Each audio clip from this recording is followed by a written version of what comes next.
I had Robert Harvey. He attended from 74 to 77 as a nursing major. He's kind of an non-traditional student.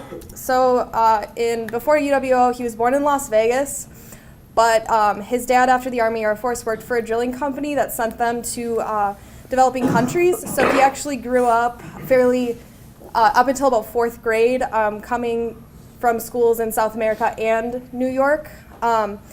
His father didn't have anything past a high school education, but his mom went to a free city school in New York, and then was a ballroom dancing teacher at prep schools. They were really supportive of higher education, especially his stepfather, who was a cardiologist.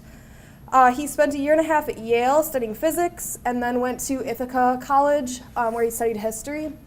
And he had really bad health problems for the first 10 years after high school, so he was forced to drop out 4 times, and then was drafted as a 1AO status during the Vietnam War, which I'll let him explain what that is.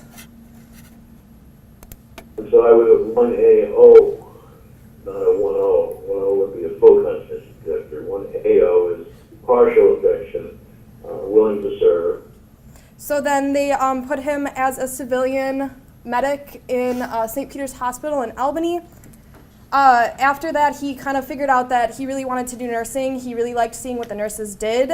So he applied for the University of Vermont Nursing School, the University of North Carolina, Greensboro, and UW-Oshkosh.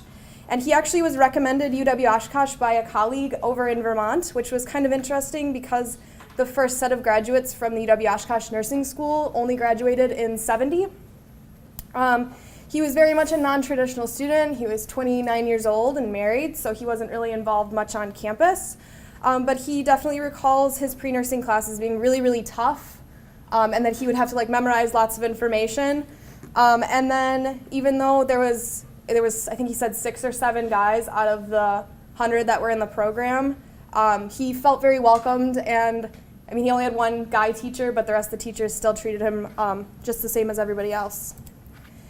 After UWO, he headed back to New York. He has not come back since, but he definitely thinks his education here helped him a lot, especially because in the psychiatric field, many of the people have social work degrees, and so they're not really qualified to be doing medicine and things like that. So he provided that sort of support for his team. He was part of an outpatient satellite clinic, and then worked for the Capital District Psychiatric Center for 20 years.